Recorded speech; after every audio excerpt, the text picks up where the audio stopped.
राजू शेट्टी यांनी महाविकास आघाडीमध्ये यावं आणि ठाकरे गटाच्या मशाल चिन्हावर निवडणूक लढावी अशी विनंती केल्याचं संजय राऊत यांनी सांगितलं आणि महाविकास आघाडीची हीच विनंती राजू शेट्टी यांनी अमान्य केली। शेतकरी चळवळीमध्ये असताना मशाल चिन्हावर लढणार कसं असा सवाल राजू शेट्टी यांनी उपस्थित केला। मी राजू शेट्टींना विनंती केली, आपला पक्ष रितसर महाविकास आघाडीत सामील होऊ द्या।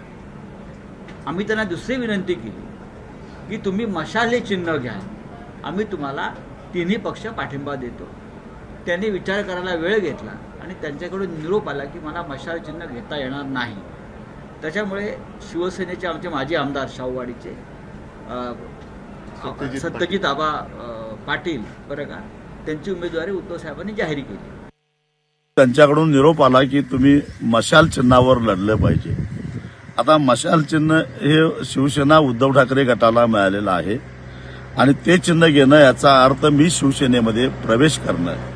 गेली 30 वर्ष मी शेतकरी चळवळीमध्ये आहे।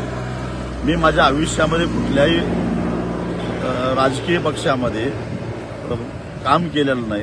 निवडणूक लढवायला सोपं जावं म्हणून स्वाभिमानी पक्षाची स्थापना केली, त्या पक्षाच्या वतीनंच मी निवडणूक लढवत आलो आणि आता मी व्यक्तिगत फायद्यासाठी शेतकऱ्यांना वाऱ्यावर सोडून, संघटनेला वाऱ्यावर सोडून मी ही निवडणूक लढवू शकत नाही।